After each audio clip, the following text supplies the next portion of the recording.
जय श्री कृष्ण, जय जलाराम। केम छो बधा बधा मजामां छो? मारा व्लॉग जोता बधाय मजामां ज होय छे। आजना नवा व्लॉगमां आप सौનું સ્વાગત છે।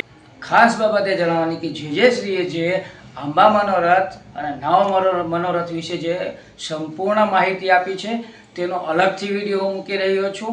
તે ખાસ જોજો, સપોર્ટ કરજો, વિડીયો શેર કરજો। जय श्री कृष्ण, जय जलाराम। इस मनोरथ के बारे में विस्तृत जानकारी दीजिए। जी जय श्री कृष्ण। हमारे श्री नटवर गोपाल लाल जी महाराज श्री और हमारे श्री कालिंदी प्रभु जय जय श्री और हमारे श्री दामोदर प्रभु जी की हवेली वडनगर गांव में उपस्थित है। यहाँ पे 45 साल से ये रीत है हमारे नौ मनोरथ आंबा मनोरथ की।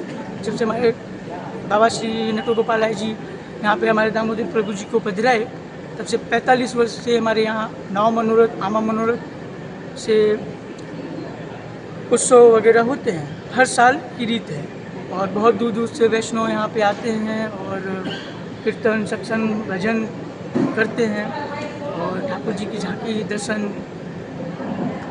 प्राप्त करते हैं और अति प्रसन्नता में रहते हैं और खूब सत्संग करते हैं, खूब मनोरथ करते हैं, आनंद मंगल करते हैं।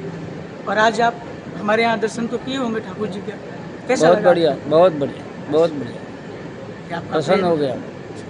जय श्री जय श्री कृष्ण, जय श्री कृष्ण।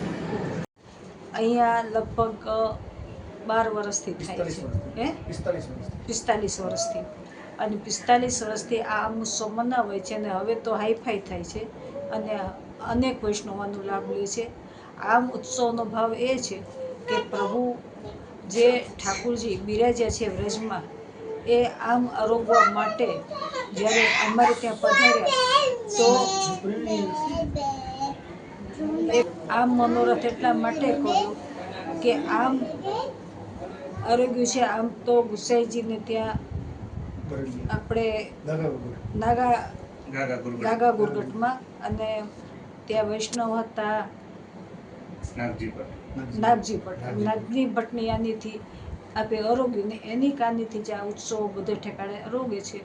એટલે આમ તો નાગજી ભટ્ટનો જ મનોરથ કહેવાય અને આ મનોરથ રૂપે જ આજે અહીંયા આમ ઉત્સવ થયો। વૈષ્ણવે પ્રસાદ લીધા, અનેક વૈષ્ણવે લાભ લીધો, શ્રી શાસ્ત્રીજી પણ પધાર્યા છે એમણે પણ લાભ લીધો। તો આ વસ્તુ છે કે વૈષ્ણવોમાં આનો ભાવ વધે, વૈષ્ણવોમાં ઠાકુરજી પ્રત્યે સ્નેહ ભાવ થાય અને એટલા માટે જ આપણે ત્યાં ઉત્સવોની પરંપરા છે જેથી કરીને વૈષ્ણવ સન્મુખ થતાં શીખે અને સન્મુખ થઈ અને પ્રભુમાં ભાવ કરતા શીખે અને ગુરુ પ્રત્યે હરિગુરુ પ્રત્યે અનન્ય ભાવ વધે એવી અમારી હૃદયની ઈચ્છા અને ભાવના છે અને આ ભાવના રૂપે જ આજે આ મનોરથ મનાવે છે। આટલું આજે નાવ મનોરથ તો ઉષ્ણકાળનો મનોરથ આવે છે। હવે છેલ્લા દિવસો છે એટલે આજે છેલ્લો મનોરથ થયો નાવનો। તો ઉષ્ણકાળમાં ઠાકુરજી નાવમાં વ્રજ ભક્તોની ભાવથી પધારે છે અને સ્વામીજીના ભાવથી નાવમાં પધારે છે। એટલે વ્રજભક્તો એમને નાવમાં પધરાવે છે અને સ્વામીજી સાથે નાવમાં પધારે છે। આ આપણી પરંપરાનો ભાવ છે અને નાવ મનોરથ અનેક ઠેકાણે બાળકોને ત્યાં થાય છે અને આપણા શ્રીજીમાંય થાય છે। તો નાથા દ્વારા તો આ મનોરથ આપણે એટલા માટે મનાવીએ છીએ કે અહીંયા બધાય નિધિ સ્વરૂપ બિરાજે છે અને આ નિધિ સ્વરૂપ જે નાવમાં પધારે છે એ વ્રજભક્તોના ભાવથી જ નાવમાં પધારે છે અને સ્વામીજીના ભાવથી જ નાવમાં બિરાજે છે। તો આ નાવ મનોરથ પણ આજે વૈષ્ણવોની ભાવનાને પૂર્ણ કરવા માટે જ મનાવવામાં આવ્યો અને વૈષ્ણવો હવે આ નાવ મનોરથના દર્શન કરશે ને પછી ઠાકુરજી ઉષ્ણકાળમાં શીતકાળમાં બિરાજશે અને હવે વર્ષા ઋતુ શરૂ થાય છે એટલે વર્ષા ઋતુના શીતકાળના વસ્ત્રો શરૂ થશે।